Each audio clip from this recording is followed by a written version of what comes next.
Selamat datang di channel Belajar IPS Seru. Di sini belajar IPS jadi mudah dan betah. Sekarang kita akan membahas materi tentang kedatangan bangsa-bangsa Barat ke Indonesia. Letak geografis Indonesia menjadi keunggulan yang dimiliki bangsa Indonesia sejak dahulu. Selain memiliki tanah yang subur, letaknya yang strategis menjadikan Indonesia sebagai jalur perdagangan dunia. Berbagai keunggulan yang dimiliki bangsa Indonesia menjadi salah satu pendorong bangsa-bangsa asing untuk datang ke Indonesia. Bukan hanya bangsa-bangsa Asia, bahkan bangsa-bangsa Eropa yang jaraknya ribuan kilometer dari Indonesia. Sekarang timbul pertanyaan, mengapa bangsa-bangsa Barat berbondong-bondong datang ke Indonesia ya? Kekayaan apa saja yang mendorong kedatangan bangsa-bangsa Barat ke Indonesia? Sekarang kita cari tahu dulu yuk, apa yang menjadi latar belakang kedatangan bangsa-bangsa Barat ke Indonesia? Coba kalian perhatikan gambar berikut ini. Gambar ini menunjukkan salah satu kekayaan yang dimiliki oleh Indonesia, yaitu rempah-rempah. Poin pertama, daya tarik Indonesia bagi bangsa-bangsa Barat yaitu rempah-rempah. Bangsa-bangsa Barat sangat membutuhkan rempah-rempah dari Indonesia karena wilayah Eropa memiliki perbedaan kondisi alam dengan Indonesia. Iklim dan musim di Indonesia sangat mendukung tumbuh dan berkembangnya tanaman seperti rempah-rempah. Sementara di Eropa, dengan 4 musimnya kurang mendukung tumbuhnya tanaman rempah-rempah, sehingga persediaan rempah-rempah di Eropa menjadi sangat terbatas. Rempah-rempah bagi bangsa Eropa dapat digunakan untuk mengawetkan makanan, menghangatkan badan di musim dingin, sebagai bumbu masakan, dan obat-obatan. Negara-negara tropis seperti Indonesia kaya akan rempah-rempah, sehingga bangsa-bangsa Barat berusaha untuk memperolehnya. Poin kedua, motivasi 3G, yaitu Gold, Glory, dan Gospel. Semboyan 3G merupakan motivasi bangsa-bangsa Eropa dalam melakukan penjelajahan samudera. Lalu, apa yang dimaksud dengan Gold, Glory, dan Gospel? Pertama, Gold. Gold artinya emas yang identik dengan kekayaan. Semboyan ini menjelaskan bahwa tujuan bangsa-bangsa Barat datang ke Indonesia adalah untuk mencari kekayaan. Kedua, Glory. Glory artinya kejayaan. Semboyan ini menjelaskan bahwa tujuan bangsa-bangsa Barat datang ke Indonesia adalah untuk mencari kejayaan. Ketiga, Gospel. Gospel artinya menyebarkan agama. Bangsa-bangsa Barat berkeinginan untuk menyebarluaskan atau mengajarkan agama Nasrani ke bangsa-bangsa Asia, Afrika, dan Amerika Selatan. Poin ketiga, terjadinya revolusi industri. Revolusi industri adalah pergantian atau perubahan secara menyeluruh dalam memproduksi barang. Dari yang sebelumnya menggunakan tenaga manusia dan hewan menjadi tenaga mesin. Penggunaan mesin dalam industri menjadikan produksi lebih efisien, ongkos produksi dapat ditekan, serta barang dapat diproduksi dengan jumlah yang besar dan dalam waktu yang cepat. Berkembangnya revolusi industri menyebabkan bangsa-bangsa Barat memerlukan bahan baku produksi lebih banyak. Mereka juga memerlukan daerah pemasaran untuk menjual hasil-hasil industrinya. Salah satu hasil revolusi industri adalah penemuan mesin uap. Penemuan mesin uap dapat dijadikan mesin penggerak perahu yang merupakan teknologi baru pada masa tersebut. Perahu dengan mesin uap merupakan penemuan yang sangat penting pada masa revolusi industri yang mendorong penjelajahan bangsa-bangsa Barat. Sekarang, mari kita cari tahu bagaimana kronologis kedatangan bangsa-bangsa Barat ke Indonesia. Coba kalian amati peta rute perjalanan bangsa-bangsa Barat ke Indonesia ini. Setelah kita amati peta tersebut, Kita jadi tahu bahwa selain Belanda, bangsa-bangsa barat yang pernah datang ke Indonesia pada masa penjajahan adalah Portugis, Spanyol, dan Inggris. Mari kita cari tahu kronologisnya. Pertama, kedatangan bangsa Portugis di Maluku. Perjalanan bangsa Portugis mencari rempah-rempah diawali dari kota Lisabon di Portugis. Pada tahun 1486, Bartolomeu Dias melakukan pelayaran pertama menyusuri pantai barat Afrika.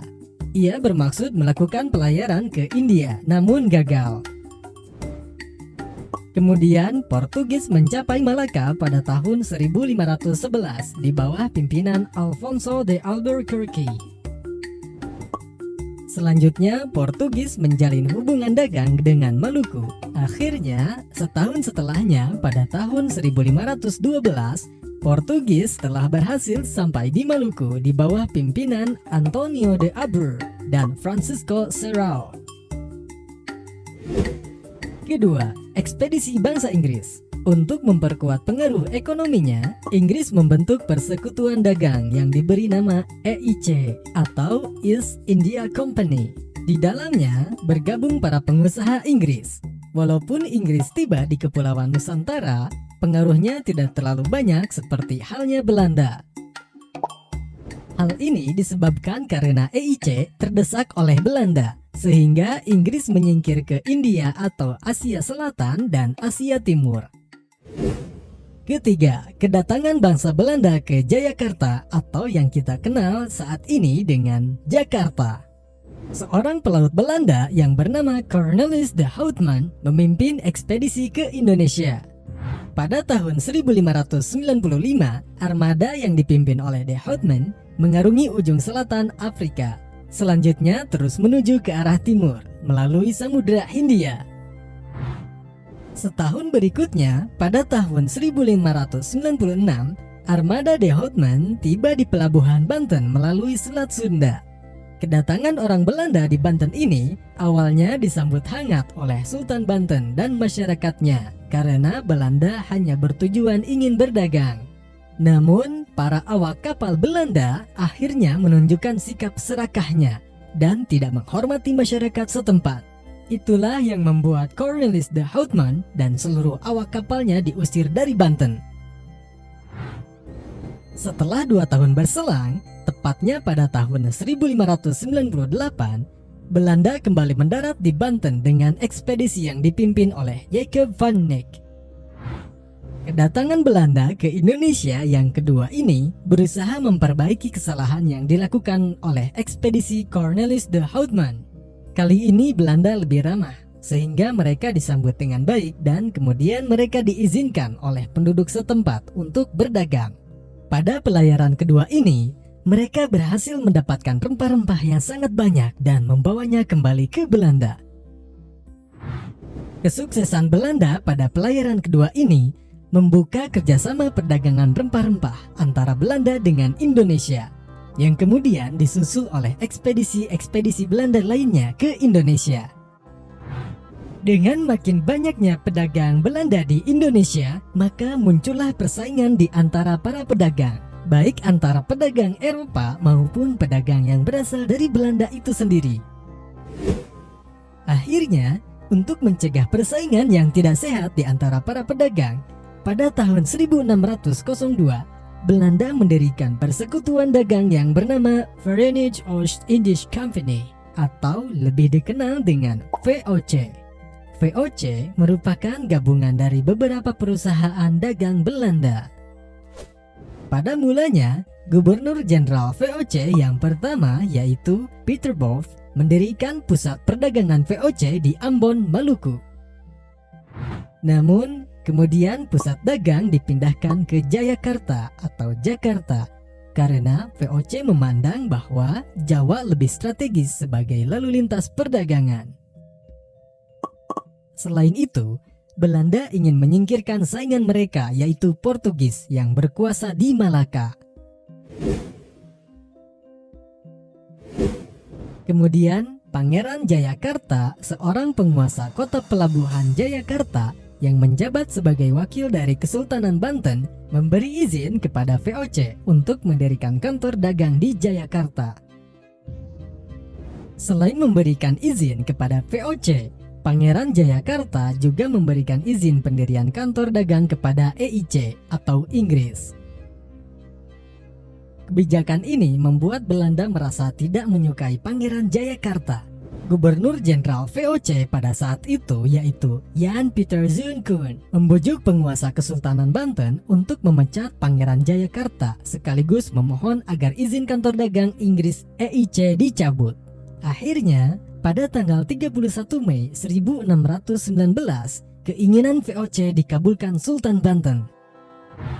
Momentum inilah yang kemudian menjadi mata rantai kekuasaan VOC dan Belanda di Nusantara pada masa berikutnya. VOC menikmati keleluasaan dan kelonggaran yang diberikan oleh penguasa Banten. Seiring waktu, Jayakarta oleh VOC diubah namanya menjadi Batavia. Kemudian, untuk mendukung aktivitasnya, VOC mendirikan benteng sebagai tempat pertahanan, pusat kantor dagang, dan pemerintahan. Pengaruh VOC di Indonesia menjadi semakin kuat dengan dimilikinya hak istimewa atau hak oktroy yang diberikan oleh Parlemen Kerajaan Belanda. Salah satu hak oktroy VOC adalah melakukan monopoli perdagangan rempah-rempah. Masa inilah yang menjadi perluasan kekuasaan Belanda di Indonesia pada perjalanan sejarah selanjutnya.